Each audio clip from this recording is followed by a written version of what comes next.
नमस्कार मित्रों, स्वागत है आप सबका हमारे स्टडी चैनल सुपर 7 पर। मित्रों, जैसे हमारे गुप्तकालीन चल रहा है शीर्षक अभी, तो गुप्तकाल के प्रमुख राजा तथा गुप्तकालीन प्रशासन हम पढ़ चुके हैं। अभी हम पढ़ेंगे गुप्तकालीन जो कला और संस्कृति कैसी थी उसके बारे में।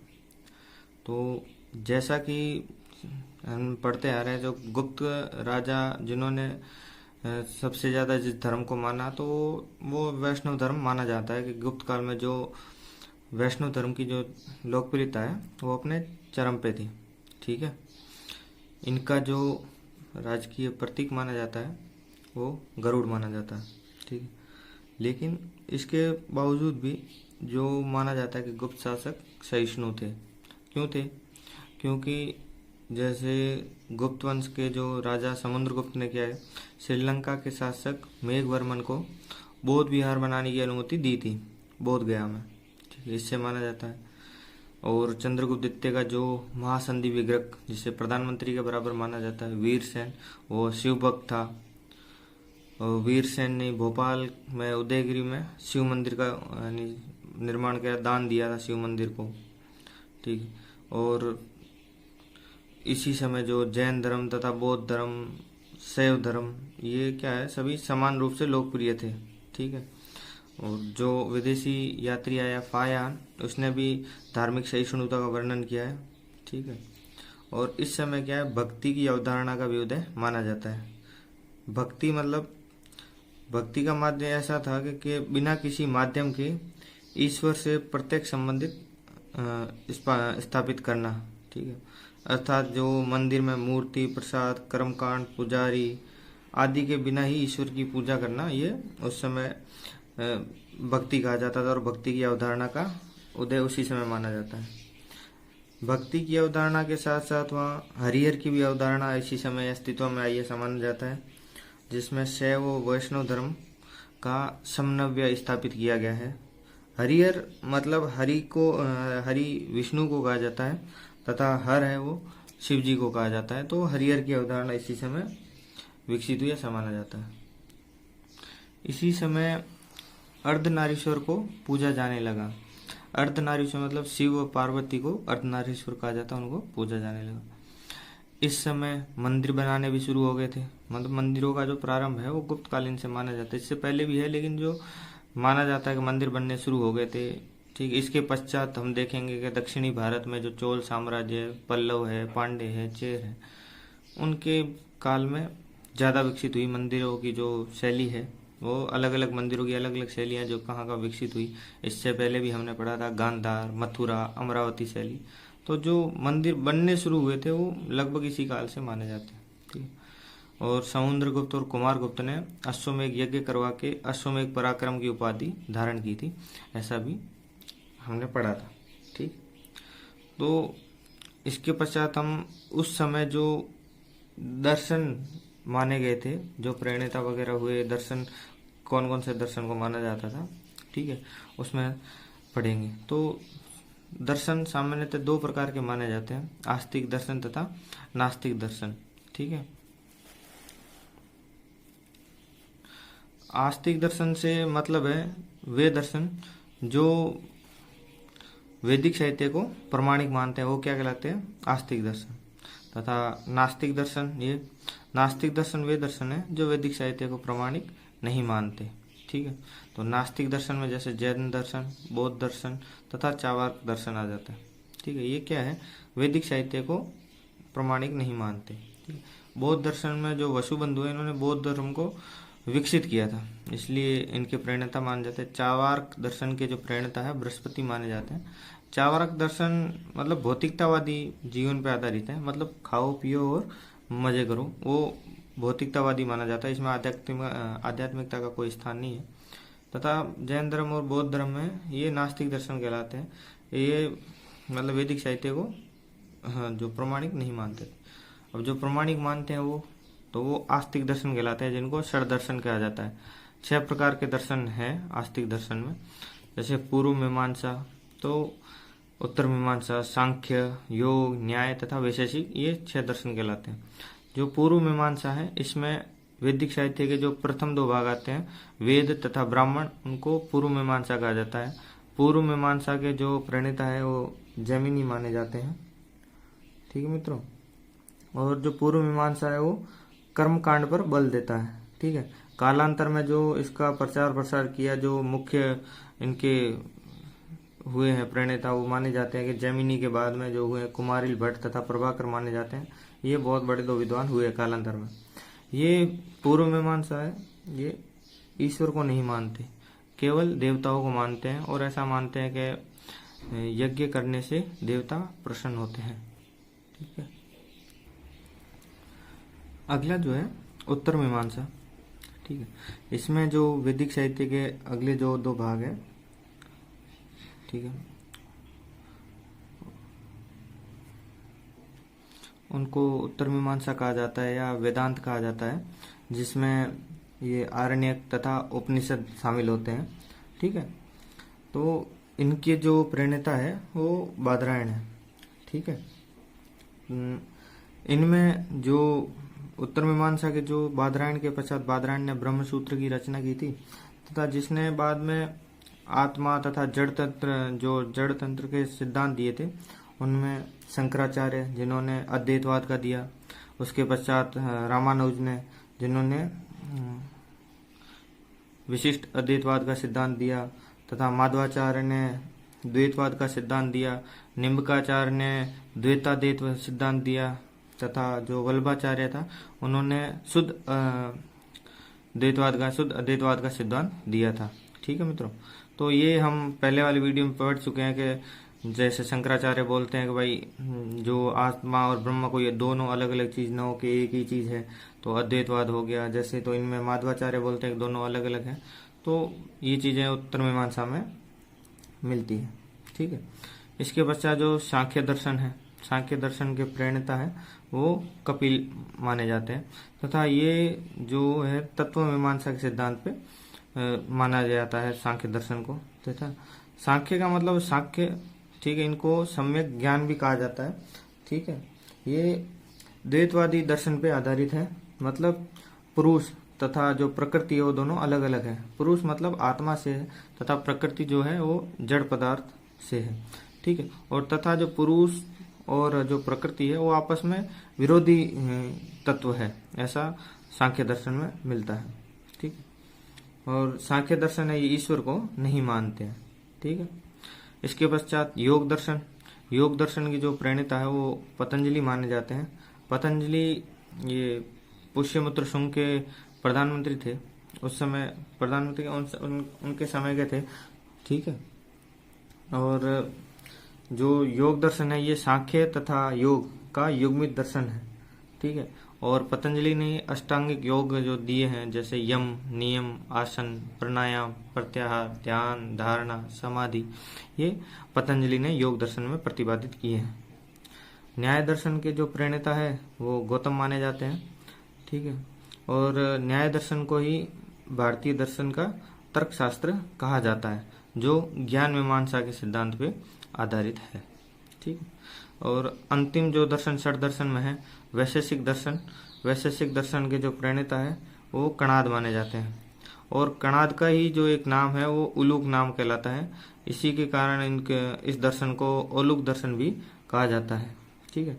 जो कणाद ने है, जो परमाणुवाद की जो संकल्पना है उसका सर्वप्रथम उल्लेख कणाद ने ही किया था। ठीक है। और परमाणुवाद है वो वैशेषिक दर्शन से ही उत्पन्न हुआ, ऐसा माना जाता है। इनमें ये 6 पदार्थों का निर्देश देते हैं। 6 पदार्थ हैं जिसमें द्रव्य, गुण, कर्म, सामान्य, विशेष तथा साम्यवाय, समवाय है। ये 6 पदार्थों का विवरण देते हैं। ठीक है मित्रों। दर्शन के पश्चात हम पढ़ेंगे साहित्य। तो गुप्तकालीन साहित्य कैसा था उसके बारे में पढ़ेंगे। उससे पहले देख लेते हैं जो साहित्य हैं ये 2 प्रकार के हो जाते हैं, एक धार्मिक साहित्य तथा एक होता है गैर धार्मिक साहित्य। हम दोनों को क्रमशः पढ़ेंगे। धार्मिक साहित्य में जैसे रामायण, महाभारत, स्मृति ग्रंथ वगैरह पढ़ेंगे। तो जैसे रामायण, और महाभारत, इनका प्रारंभ तो माना जाता है लगभग महाभारत का। रामायण के बारे में इतने प्रमाण नहीं है, जबकि महाभारत का जो काल माना जाता है वो उत्तर वैदिक काल के लगभग माना जाता है। ठीक है, और रामायण का उससे पूर्व काल माना जाता है। तो इतिहासकार इसको लेके अभी संशय में है, तो खुदाई चल रही है उसके चक्कर में, तो संशय है। लेकिन जो इससे आधारित घटना है वो कहीं कहीं सत्य भी मानी जाती है। ठीक है, जो रामायण वो महाभारत का जो इन साहित्य को जो अंतिम रूप दिया गया वो गुप्त काल में दिया गया। ठीक है, रामायण के प्रारंभ में सिर्फ 6000 श्लोक थे, जो कालांतर में बढ़ गए 24,000 श्लोक हो गए। इस कारण इसे चतुर्विश सहस्त्र संहिता के ही कहते हैं। इसकी जो रचना है वो वाल्मीकि ने की, तथा जो रामायण है वो छोटे छोटे अध्यायों में विभक्त है, और जो इसके अध्याय जो कहा जाए उनको कांड के रूप में कहा जाता है। तो रामायण 7 कांड में बटी हुई है, उनको 7 कांड के रूप में पढ़ते हैं।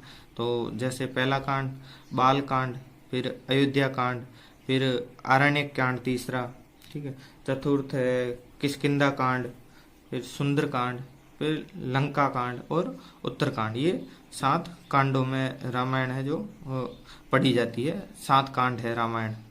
ठीक है, रामायण में महाभारत है, तो महाभारत की रचना कृष्ण द्वैपायन, जिनको वेद व्यास भी कहा जाता है, उनके द्वारा की गई मानी जाती है, तथा गणेश जी द्वारा लिपिबद्ध की गई है। ठीक है, व्यास रचिता गणेश लिखिता ऐसा कहा जाता है महाभारत को। ठीक है, महाभारत में प्रारंभ में 8000 श्लोक थे, जो बाद में 1000 श्लोक हो गए। ठीक है, इसके कारण इसको सत सहस्त्र संहिता भी कहा जाता है। ठीक है, तो रामायण को जैसे कांडों में विभक्त किया गया पढ़ते हैं, वैसे ही महाभारत को पर्वों में विभक्त किया गया है। इसके जो अध्याय है उनको पर्व कहा जाता है, तथा महाभारत में कुल 18 पर्व है। ठीक है, 18 पर्व में से जो छठा पर्व है वो भीष्म पर्व कहलाता है, जिसके अंदर ही भगवत गीता का उल्लेख है, तथा जो भगवत गीता है वो 18 अध्यायों में बटी हुई है। उसके भगवत गीता के 18 अध्याय है। महाभारत ही विश्व का सबसे बड़ा महाकाव्य तथा ग्रंथ माना जाता है। महाभारत के 3 नाम माने जाते हैं, जय, भारत तथा महाभारत। जय नाम है वो वेद व्यास जी ने दिया था, भारत इनके शिष्य ने दिया था जब इसके महाभारत इसके 24,000 श्लोक हो गए थे, तथा महाभारत जब इसके 1,00,000 श्लोक हो गए तब इसको महाभारत कहा जाने लगा। महाभारत तथा रामायण के पश्चात हम पढ़ेंगे तो स्मृति ग्रंथ कहे जाते हैं उनको। ठीक है, स्मृति ग्रंथों को धर्मशास्त्र भी कहा जाता है, तथा इन्हें कर्तव्य शास्त्र भी कहा जाता है। ठीक है, इनमें धर्मशास्त्र वगैरह में क्या है, सामाजिक कर्तव्य दे रखे होते हैं, तथा इनमें दंड व्यवस्था का भी उल्लेख है। दंड व्यवस्था वर्ण व्यवस्था के अनुकूल होती है, तो ये इनमें स्मृतियों में मिलता है। तो जो सबसे प्राचीन स्मृति मानी जाती है वो मनुस्मृति मानी जाती है। ठीक है, और गुप्त काल से पहले मनुस्मृति तथा याज्ञवल्क्य की स्मृति में इनकी रचनाएं हो रखी थी। ठीक है, तो इन स्मृतियों के भाष्य, तो मतलब इनको जो सरल भाषा में इनकी रचना करते हैं उनको भाष्य कहा जाता है। तो इनके भाष्यकार भी बहुत हुए। ठीक है, जैसे मनुस्मृति में, मिताक्षरा वगैरह काफ़ी स्मृतियों में जो भाष्य है वो हो रखे हैं। ठीक है, तो जो गुप्तकालीन महत्वपूर्ण स्मृतियाँ मानी जाती है वो बृहस्पति स्मृति, नारद, पाराशर स्मृति, कात्यायन स्मृति तथा औष्णम स्मृति। औष्णम स्मृति हम इससे पहले पढ़ चुके हैं, जो कायस्थ जाति का उल्लेख है वो औष्णम स्मृति में मिलता है। ठीक है मित्रों, तो बृहस्पति स्मृति के जो प्रणेता माने जाते हैं वो चावाक दर्शन में है। ठीक है, बृहस्पति स्मृति, तथा औष्णम स्मृति है जिसमें कायस्थ जाति का उल्लेख मिलता है। स्मृति के पश्चात हम पढ़ेंगे पुराण।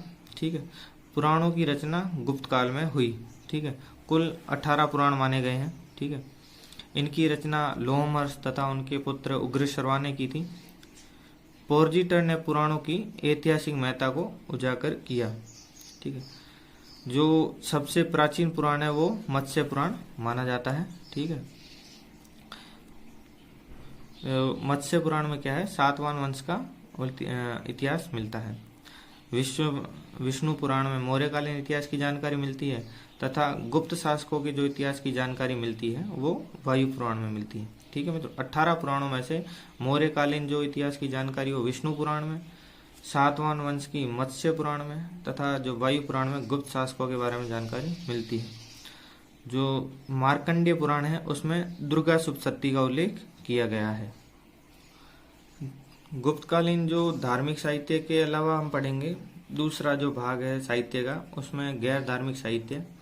गैर धार्मिक साहित्य में गुप्तकालीन में बहुत प्रसिद्ध लेखक वगैरह हुए हैं, तो जो साहित्यकार हुए हैं जिन्होंने अलग मोटे बड़े बड़े महाकाव्यों की रचना की है, तो उनके बारे में पढ़ेंगे। इनके वन लाइनर क्वेश्चन है वो इनके आधार पर बन सकते हैं, तो क्वेश्चन कंपटीशन में वन लाइनर क्वेश्चन इनके बारे में पूछे जाते हैं। जैसे गैर धार्मिक साहित्य में जो पहले महान कवि माने जाते हैं जैसे कालिदास, कालिदास को भारत का शेक्सपियर भी कहा जाता है। ठीक है, तो ये चंद्रगुप्त द्वितीय के दरबार में नवरत्न थे। इन्होंने जो रचनाएं की हैं उनका जैसे कुमार संभव तथा रघुवंश है, ये महाकाव्य है। मेघदूत, ऋतु संहार इनके खंड काव्य है तथा अभिज्ञान शाकुंतलम, विक्रमो उर्वशीयम तथा मालविका अग्निमित्र ये नाटक है। ठीक है, अभिज्ञान शाकुंतलम है ये कालिदास की सबसे श्रेष्ठ वो अंतिम रचना मानी जाती है। ठीक है, और अभिज्ञान शाकुंतलम ही वो रचना है जिस यानी भारत की प्रथम रचना है जिसका अनुवाद यूरोपीय भाषाओं में किया गया। ठीक है, अभिज्ञान शाकुंतलम के पश्चात जिसका अनुवाद यूरोपीय भाषाओं में किया गया वो दूसरा ग्रंथ है भगवत गीता, जिनका यूरोपीय भाषाओं में अनुवाद किया गया। ठीक है, कालिदास की उपमा भी प्रसिद्ध है। ठीक है, कालिदास के पश्चात जो मतलब मैन जो गुप्तकालीन लेखक हुए साहित्य जो महान कवि हुए उनका नाम है भास को माना जाता है।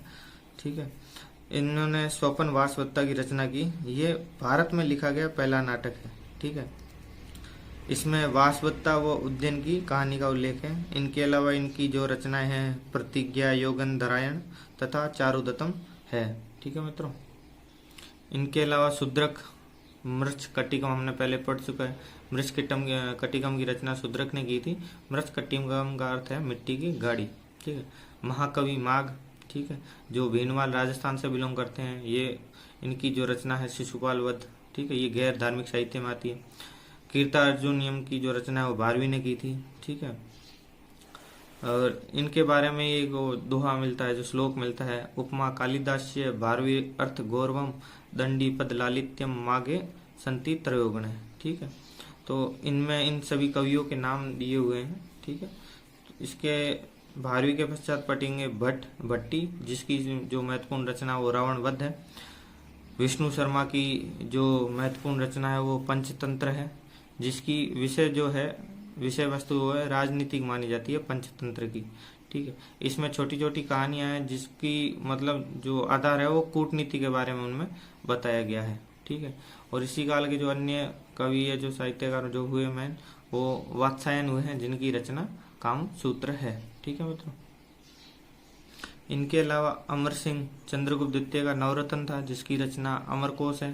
चंद्र गोमिन की रचना गोमिन व्याकरण है। विशाख दत्त की मुद्रा राक्षस, ठीक है, चंद्रगुप्त मौर्य की कहानी है मुद्रा राक्षस में। तथा देवी चंद्रगुप्तम, गुप्त शासक चंद्रगुप्त व ध्रुव सामिनी की कहानी देवी चंद्रगुप्तम में उल्लेखित है। इनके अलावा एक दंडी भी है, ठीक है, जिनकी रचना काव्यदर्श तथा 10 कुमार चरित्र उल्लेखित है।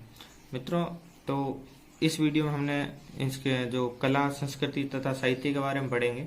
अगले वीडियो में हम गुप्तकालीन मूर्ति कला के बारे में विस्तृत जानकारी लेंगे। ठीक है मित्रों, मैं आशा करता हूँ आपको हमारा वीडियो पसंद आया होगा। अगर वीडियो पसंद आया तो लाइक कीजिए, शेयर कीजिए तथा सब्सक्राइब कीजिए। धन्यवाद।